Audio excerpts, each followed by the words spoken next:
Let's get into it. Now I'm going to make this a series, and in the series I'm not going to just solely focus on this book. I want to focus on everything that happened that day.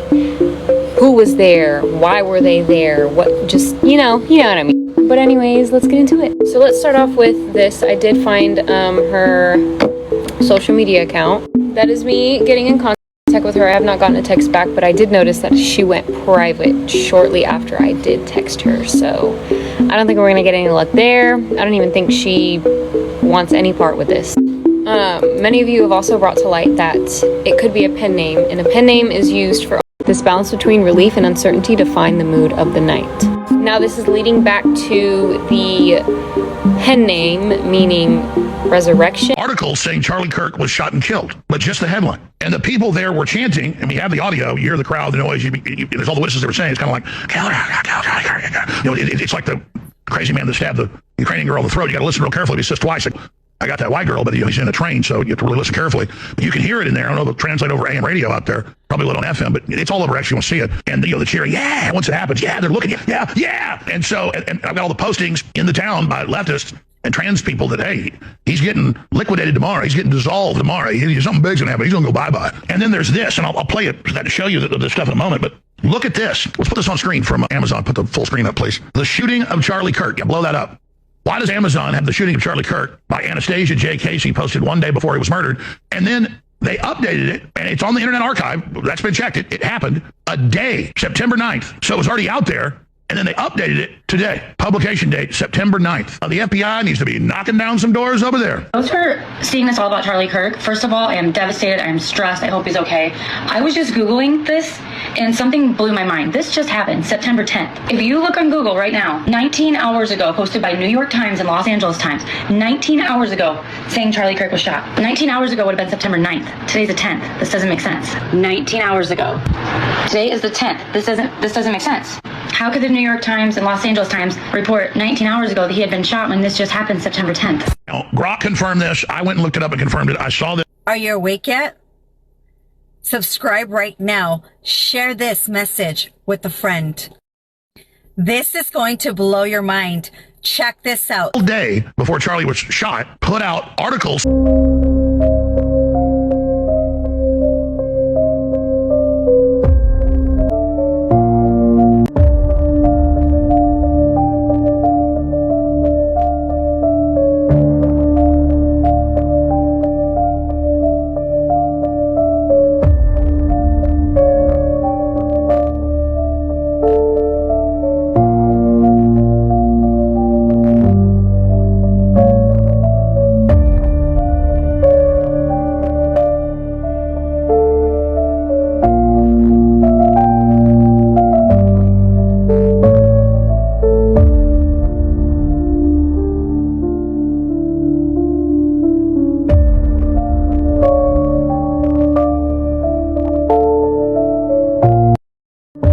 Somebody please explain this to me. A book called The Shooting of Charlie Kirk was released the day before he was violently assassinated. This book right here, The Shooting of Charlie Kirk, was released on September 9th, and Charlie Kirk was dead September 10th. Here's a screenshot of the publication date. This book has now been taken down off of Amazon, but if it was released on September 9th, that means she wrote this well before any of this happened. As if there wasn't already enough conspiracies running around about this whole situation, this opens up a whole boatload of new questions. And even though there's several news sources that have verified the existence and the release date of this book, I have not been able to find anything out about this author other than she worked at an AI company. So I guess more will probably be revealed, but what do y'all think about all this? Let me know down in the comments. Somebody please. We got it. Rest now, brother, and I'll see you in the hall. It was never my intention to make light of the murder of Charlie Kirk. He died. What if I can just forgive him and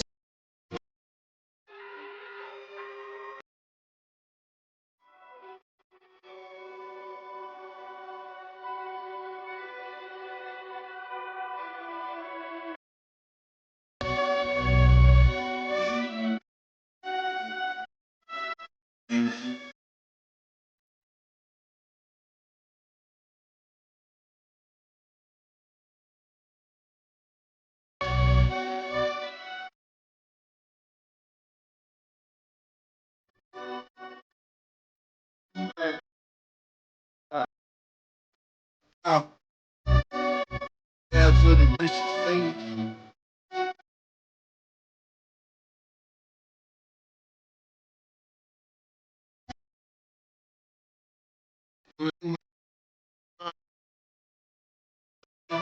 they got time.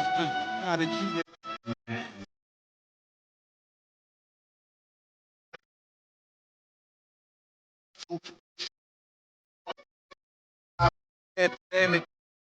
Did the Maybach, I know they can't stand it. Tell me about the way back, my time other than managed. Now we going to play back. Understand it. Can't understand it. They hold Curious for a moment. A couple weeks ago, a man was shot in front of a live audience of people, in front of a lot of people. It was outdoors. Thank God comedy is indoors. Sorry, I was just thinking out loud, but a man was shot in front of. He was shot dead, fatally wounded, as they say. It's kind of a like a misleading. It's like he's dead. Like he was fatally wounded. You're like, wait, he was just wounded? Like fatally? Oh. Okay. And so I was scared. I shut down. I freaked out. I honestly did not even want to leave the house. And, I felt like I had no one to talk to, and I felt so alone. And I finally relaxed, and I was like, thank God, we're back. We're back. We are so back. Oh, my God. Yes. Have faith in the system. The system. You should be f***ing terrified and angry at these motherfuckers who are lying to you, okay? They are lying to you. They're lying through their teeth, okay? And they're doing it so deliberately and so sloppily. And people are back to work. And to be honest, I think it's because so many people hated Charlie Kirk that they're just like, nah, we'll let this one slide. Like, no. It doesn't matter if you hated or loved the guy. Like, something happened here. And we deserve answers, okay? We deserve answers. Unfortunately, you came to a comedy show where you will undoubtedly get more answers than from your government directly. Because unlike the government, I actually go on TikTok and consume information. I don't just own and censor TikTok. I actually go on TikTok. And seriously, a lot of people don't like hearing this, but this is very likely going to be the assassination of our lifetime, in the sense that, no, I'm sure a couple of you were alive for JFK. Bless you, boomers, okay? Bless you, boomers. Obviously, JFK, I mean, structurally a good joke. About a 45-degree angle joke shooting. And I was like, bro, only one person got shot. He's like, no, but he was Catholic. I was like, that's f***ed up, dude. Because I know half y'all didn't even get it. If you believe it's Tyler, fine. You know, we all need someone to blame from time to time. And why not just put on a guy named Tyler? That sounds perfectly reasonable. Tyler Robinson, too. Nice vanilla name. And I already told you, I'm against violence. I don't have to repeat myself, okay? I'm against violence. I don't like that a guy got shot. I'm pro-humanity. I think it's f***ed up. But also, I'm gonna make jokes. You kidding me? It's like people like, oh my God, you're making jokes because a man died. Have you seen my genocide material? Bro, stop shooting motherfuckers and I'll stop making jokes. Deal? Maybe the jokes will get you to stop doing it. No, it won't. But yeah, so anyways, people were upset. Who cares? What matters is our government is lying to us, okay? And sometimes you gotta be your own private detective.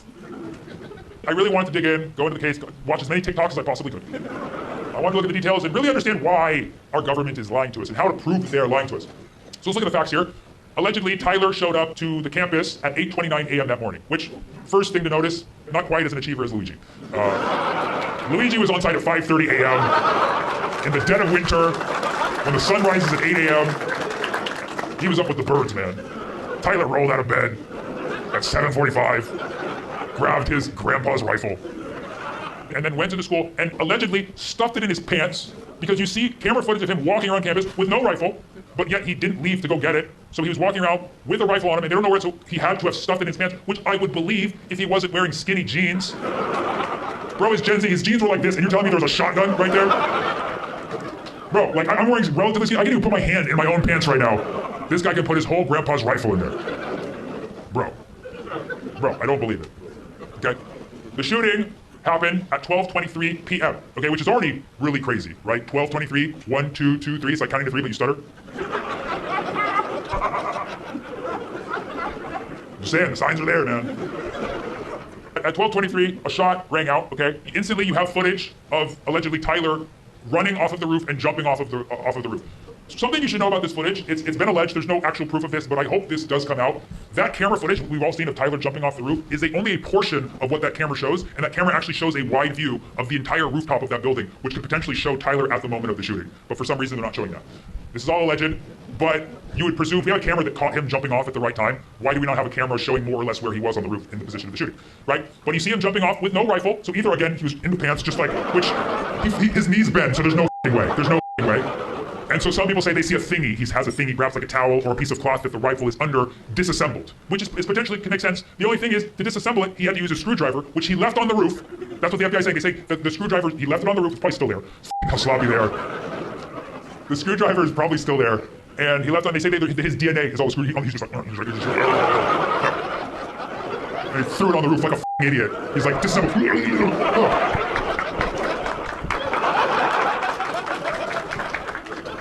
So allegedly then he has the disassembled rifle, fine, which I'll buy that, but then he then stashes it in the woods, or as he calls it in his text, his drop site, okay? Stashes it in the woods, fully reassembled. Which is okay, don't know why you did that. Does he like puzzles, you know what I mean? It sounds like his mom was taking Tylenol, okay?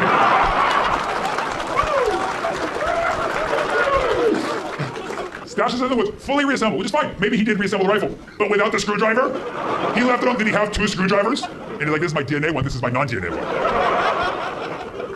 But he left the scope all messed up for some reason, just to with us a little bit. The crazy thing about this shotgun that he had too, it was allegedly his great-grandfather's or his grandfather's shotgun, which in his text he calls my old man, or something like that. And get this, there's no serial number on it. Why? Because it's so old, it was before serial numbers. Oh no, how convenient. Apparently, his great-grandfather used this rifle in World War I, and then his grandfather used it again in World War II, and now Tyler used it to start World War III, apparently. The shotgun, by the way, it's called a 30-06. It's existed for 119 years. Apparently, you can still use it. And it's called a 30-06, which is also how old I tell people I am. I'm 30-06. They can't figure it out. They're like, is he 37? This 30-06, he stashes it in the woods, left his screwdriver on the roof for some reason after having it in his pants for half a day. It was a busy day. This started at 8:29 a.m. for this guy. Tyler then flees the scene, and he goes home at some point. I don't know if he goes home, but he goes somewhere, and he half changes his outfit. He only changes half the outfit, doesn't change the full outfit. Wants to leave us guessing a little bit. Changes half the outfit, and then he's then seen at 6:30 p.m. that night at a Dairy Queen. Which, again, following in Luigi's footsteps. What are you guys doing? Luigi went to McDonald's, Tyler's gotta go to Dairy Queen. Like, Gen Z, do you really need fast food that bad? You just did a shooting. So there's a picture of him standing at Dairy Queen, but there is a chance that that picture is AI, in which case, DQ. DQ. Okay? These are all just very surface level, very easy to observe things. Here's where it starts to get weird. There is engravings on the bullets, which again, is Luigi our guy now? Like, are we doing everything like Luigi? If I ever had bullets, if I ever engraved bullets, it would be like things about me, like I'm late to things, so like delay, defer, decimals, that would be mine. There was engravings on the bullets, they were weird, okay, but Tyler also, you look at his story, he's kind of a weird guy, I guess you could say, but like one of them said, if you're reading this, you are gay, LMAO. Tyler is a 4.0 student.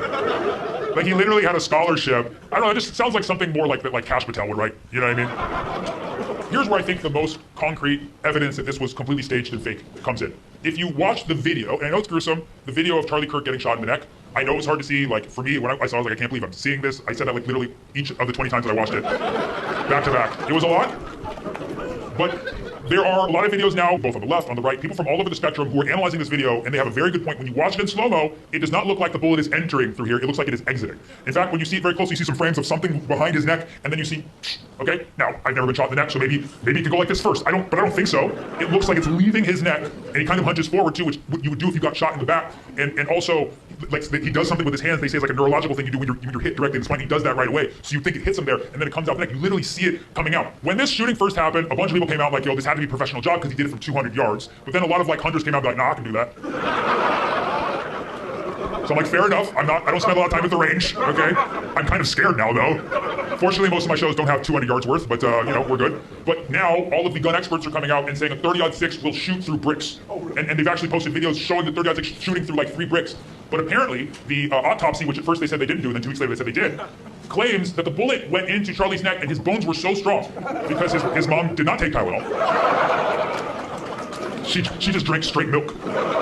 Straight antibiotic-rich milk. And his bones were so strong, the bullet was stopped. The bullet shot by a 30-06, which usually goes through cement, was stopped by Charlie Kirk's bone, and they said he's the man of steel. They said he's the man of steel, which, more like the man of stop steel, if you remember the 2020, but the bullet was literally stopped by the steel. It was stopped by the steel. Now, This is utterly preposterous. If one thing has come from this whole Charlie Kirk thing, I realized I don't believe in miracles anymore. The word miracle means nothing to me. The word coincidence, no. Like, you know what? You're allowed one miracle a decade that I believe, okay? And you've already used it. Biden stayed alive for his whole term. I am done with miracles, okay? You're telling me that this miraculous bullet, it came in from the roof over there and hit Charlie. It went in, made it look like it was leaving. Went inside of him, and then was, and probably on the way, like hit JFK, came back through. He like time warped into the 60s, came back around, and then punctures Charlie Kirk's neck. It hits his bone, and it's like, I'm done. When every YouTube video using a 30-06 from any range shows it shooting through cement, but you're telling me this magic bullet, okay, it goes through, and maybe you could argue, you know, Sammy, it's all an illusion. What happened was the bullet goes in, and then it ricochets off, and then turns around and comes back out. You can argue that to me. You can make that argument because things do happen really fast. But in that case, you're telling me this bullet goes inside and it goes in and it does it's like non turnaround. It does a complete 180 and then just goes the opposite direction. And that would literally make the bullet a turning point. Okay.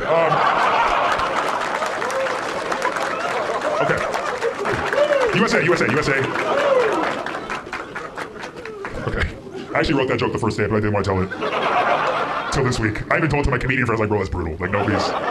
But once you look at that video, you'll see like what the fuck is going on, because you see the bullet coming from back here, meaning that allegedly Tyler was on the roof over here, but like people who've looked at something, they see some weird blurs that are going on up there, they don't know what they are. I'm not going to say exactly what shot Charlie Kirk, I'm not going to drone on about it, but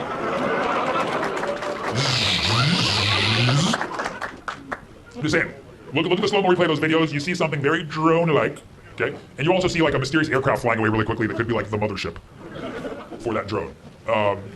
A crazy little fact here too, you know, this was an event in Utah where the base was mostly conservative because they were there to see Charlie Kirk and support him, and then there was obviously a lot of liberals there who wanted to debate him, and then there was people protesting the event, and they say a lot of them were on the rooftops in the distance and they were holding up pride flags.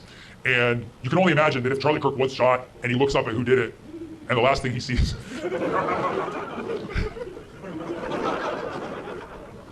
is a rainbow pride flag. It's up, but it's obviously a joke because in order for that to happen, he'd have to think the shooter came from Tyler and we know he wasn't. So you can relax, that's not an insensitive joke. It's a hypothetical scenario. Watch the slow replay and you'll know the government's lying, okay? If that's not enough, okay? If this is the case, if Tyler did not shoot Charlie Kirk, okay, then somebody else did, making Tyler a positioned fall guy.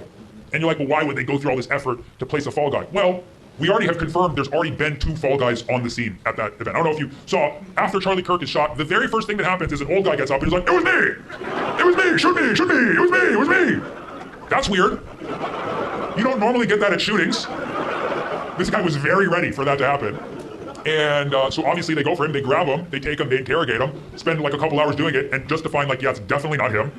He even told the police, he's like, I did that to let the killer get away. He even told them that. That's how crazy this guy is, okay? Now it would be one weird thing if this was just a regular crazy guy who did the wrong thing at the wrong time, but it turns out this guy's a real person. His name is George Zinn. You can search him, and guess what? He was present at 9/11.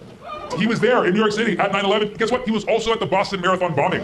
I am not making this up. Google George Zinn. This guy apparently is the career fall guy. I don't know what it pays, $50 an event. I don't know what it is, but he's out there working. He's patsying left and right. It's a crazy list. It's like 9/11, Boston Marathon bombing, Coldplay, Kiss Cam. Maybe not that one, but there's so many weird coincidences with this guy. George Zinn, who you would think would be someone to interrogate at this point. Like, why the f were you at 9/11? Why the f were you at the Boston Marathon bombing? Why were you at my bar mitzvah last week? You know, whatever. All these weird occurrences. But you can't interview him. Why? Because he's now been busted for child porn. Yeah, so with all this going on, they then were like, let's go on his laptop. Oh, here's child porn. And then they had to arrest him, and now nobody can interview him. Yeah. He even told the police, he's like, I did that to let the killer get away. He even told them that. That's how crazy this guy is, okay? Now, it would be one weird thing if this was just a regular crazy guy who did the wrong thing at the wrong time. But it turns out this guy is a real person. His name is George Zinn. You can search him, and guess what? He was present at 9/11. He was there in New York City at 9/11. Guess what? He was also at the Boston Marathon bombing. I am not making this up. Google George Zinn. This guy apparently is the career fall guy. I don't know what it pays, $50 an event. I don't know what it is, but he's out there working. He's patsying left and right.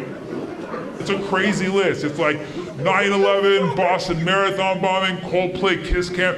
Maybe not that one, but there's so many weird coincidences with this guy. George Zinn, who you would think would be someone to interrogate at this point. Be like, why the were you at 9/11? Why the were you at the Boston Marathon bombing? Why were you at my bar mitzvah last week? You know, all these weird occurrences, but you can't interview him. Why? Because he's now been busted for child porn. Yeah, so with all this going on, they then were like, let's go on his laptop. Oh, here's child porn. And then they had to arrest him, and now nobody can interview him. Yeah, and this, well, at least this is according to Kash Patel, who we should trust. And also according to Kash Patel, this child porn was not trafficked directly from Jeffrey Epstein. He was actually keeping it all to himself. Of Salt Lake City. Like Woody Allen's character, he seems to be everywhere, but in George's case, it's not quirky, it's disturbing. Alright, let's start it off in April 2013. Just days after the Boston Marathon bombing shocked the world, George Zinn sent an email to organizers of the Salt Lake City Marathon. In it, he offered to place bombs near the finish line. Prosecutors charged him with a second-degree felony threat of terrorism, a crime that really could have carried some serious prison time. But instead of years behind bars, Zinn cut a deal. His charge was dropped down to a misdemeanor, believe it or not. He got probation, and even after violating that probation, he only served about a year in jail with credit for time served. A terroristic threat in the shadow of Boston, and yet George Zinn walked away with little more than a slap on the wrist. But George Zinn's true passion is politics. He showed up at rallies, campaign events, and fundraisers. Yet politicians know him, tolerate him, and even thank him for his help. He's the useful crazy. In 2002, he was even asked to help GOP Senate hopeful Norm Coleman in Minnesota. He actually sent a postcard from the Mall of America. This place is so big it has its own plane schedule. So big I was 30 years old and had hair when I started. But then came the twist. Just a month later, Democrat Paul Wellstone, Coleman's opponent, tragically died in a plane crash. Former Vice President Walter Mondale would jump in, but Coleman still won. One columnist even wrote, "Who would have thought the National Republican Party would have George Zinn to thank for helping it get back in power?" In July 2019, George Zinn was back in the spotlight. This time, it was during the Utah Inland Port protest, a demonstration that spiraled into complete chaos when activists stormed the Salt Lake Chamber of Commerce building. The governor called it the worst riot in the city's history, and the police said that some of the groups Zinn was arrested with were anarchists. George was arrested again, booked for disorderly conduct and failure to disperse. But just like before, his case quickly faded, no major sentence, no prison time, and again Zinn was in the middle of the chaos, arrested, disruptive, and then slipped through the cracks. And even urinating in some offices. The governor is concerned that some in the group of protesters are self-proclaimed anarchists, and their violent actions amount to acts of terrorism. Okay, and this brings us to September 10th, 2025. Charlie Kirk speaks at a Utah Valley University in Orem, Utah. A shooter fires from the rooftop and Kirk is killed instantly. 71-year-old George Zinn appears at the center of the scene shouting, "I shot him, now shoot me." Zinn didn't even fire a single shot. Police later confirmed it was a false confession, but his words distracted officers, giving the real shooter critical moments to escape. You want to know a little bit more about George Zinn? Good, me too. This guy was in Boston during the Boston bombing, he was in New York during 9/11, and now he's one of the centerpieces of the Charlie Kirk assassination. The odds are apparently, I mean, I don't trust odds on the internet anyway, but George... I was in Denver just on September 10th, 2001, and I'm a huge Broncos fan, so I was. It was the opening night of Denver Broncos Stadium. I went down there, and we were playing the Giants that night. This is George Zinn. He was the first man that was detained in the Charlie Kirk assassination because he started yelling that he did it and he would shoot Charlie again. But then it turned out that he wasn't the dude who actually did it. He was just simply trying to bide time for the assassin to get away. He even admitted that to the police, which is case in point, obstruction of justice. And when they asked him to see inside of his phone, he said no. And when they asked him why, he said, well, because I look at naked kids doing sex stuff on that. He literally admitted to that, and they looked in his phone and they found it. So he was arrested for obstruction of justice in the Charlie Kirk shooting, and he was also arrested for the child pornography shit. But this wasn't George's first time dabbling in domestic terrorism. He was also arrested for making a bomb threat at a Utah marathon after the Boston Marathon bombing. There are also reports that he was actually on scene at 9/11, but I haven't seen anything yet that would verify that. So did this dude just randomly happen to be there? Told the truth, and I think that there were multiple people that were involved. My theory is that we are not being told the truth, and I think that there were multiple people that were involved, including George Zinn. That's my overarching theory at the moment. George Zinn with this decoy thing that makes entirely no sense to me. And it will make sense if there's more people that are involved. So I believe that Tyler Robinson played a part. I don't know which part he played. Curious Nat writes, pray this gets used wisely. Rest in peace, Charlie Kirk. Nat writes, they messed. Holy shit, guys. This is getting weird. So, you know the original suspect that they arrested at the scene after Charlie Kirk was shot? This guy? Yeah. Well, you obviously know that they let him go because they realized he didn't do it. Well, now they have re-arrested him. He had shouted twice at the scene. That's what he... Going on with this. I know. First of all, there was that one guy who was the decoy. All right, so you got this guy who's an older guy who starts yelling out. Didn't he take his pants down? He took his pants down. This guy was at 9/11. He was at the Boston bombings. All the hits. He called in a fake bomb at another place. And then he did this at this thing. Right after, so somehow or another, this guy has the state of mind that the moment someone gets shot, he yells out and says, I did it, and takes his pants down or something like that. I don't know exactly what he did. Which is what they're doing right now in Palestine and in Gaza. They're really moving. Hinged piece of jewelry. These things have locks. Otherwise, they just fall off all the time. So his man boobs, his moobs, you can see his nipples. You're not going to see that through bulletproof armor. We don't care at this point if people think that we're milking this Charlie Kirk shit. Check this out. This is the most dodgiest footage I have seen yet. Now, the security guards that were running the event were doing something very dodgy. Watch very fucking closely here. Now, you'll see that they jump over the table instantly. They grab something, they pass it to each other, and then they leave the scene. Watch it again very closely whilst it happens. Watch. The security guard there and the security guard on the right. They both, look, he jumps over the table. Boom. Right? He grabs something and then he's gone. The other guy is there. Let me show you the other guy. Right? The guy on the right, watch him. He literally darts straight under the table, grabs something, and then runs off.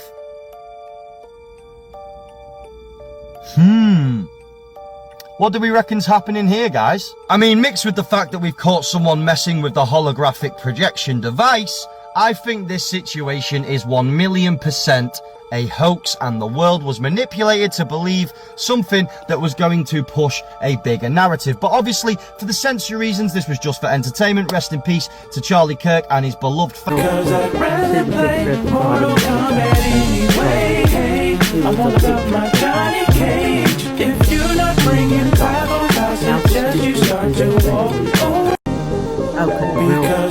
Guys, they're conning us. They're conning us. Guys, you could put that in a... You got... I'm shocked. Guys, they're conning us. Show the actual bullet here in this video, you can see multiple things happening.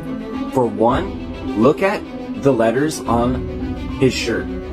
They completely disappear. The F disappears, you guys. Watch closely. Not only that, but the dot on his shirt jumps from here to his neck. Don't even need to show the bullet. Look at all that goes on before the guy even gets penetrated by this quote-unquote bullet. Look, I'm not even showing anything else. I'm not going to show the actual shot. Tell me all the coincidences. And here you have it. Watch the dude as he grabs the squib off of Charlie, puts it in his pocket. Watch closely.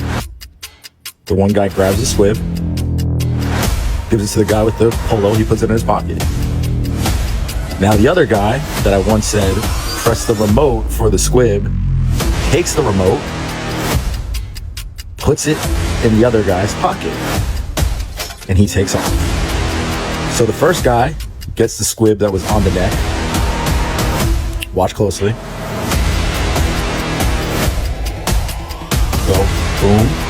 shot. There's the guy with the blue, puts it in his pocket. Here's the guy with the remote, puts it in his pocket. And scene. I told you guys, the guy with the brown shirt, when he pulled up his shirt, he was pressing the remote for the squib. And there you go. Guy who happened to be dressed identically as Tyler. And then they wasted a few hours on that guy. And it was just such a coincidence this guy looked just like Tyler, the shooter, on the same day that Tyler, the shooter, did a shooting. Sounds like a riddle, right? So there was already 2 for sure fall guys. So why would Tyler not be the obvious third, you know? Another thing was, if you look at the videos of Charlie in his last moments, there's men behind him doing very weird hand signals. They're going like... Either they're like the world's worst ASL interpreters. This is really scary.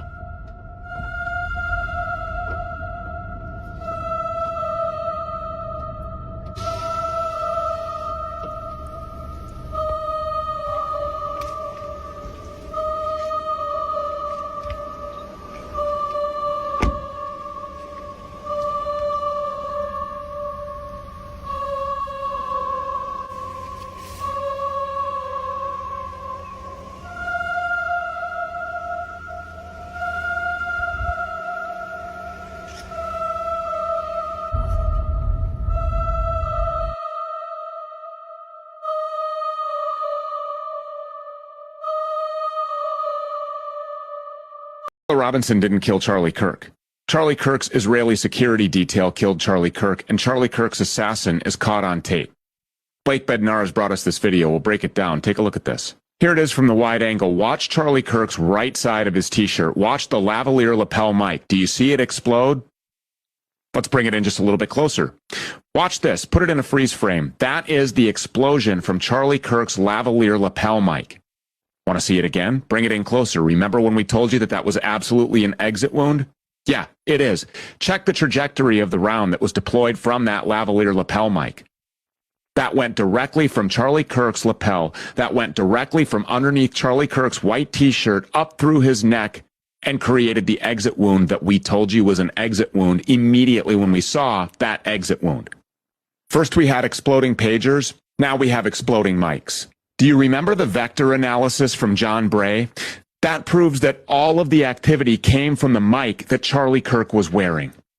Remember the palm gun guy in the brown shirt, that shadowy looking guy with the sunglasses? Yeah, he pushes the detonator. Clear as day. Counting gang violence. Great.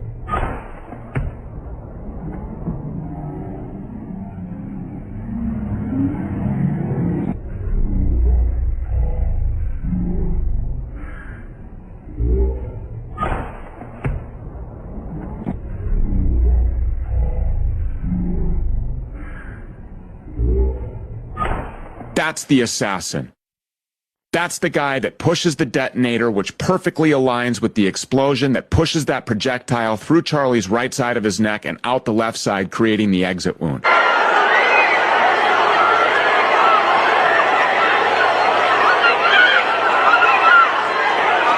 That might just look like the chaos that you would expect after someone was publicly executed in broad daylight in front of 3,000 people.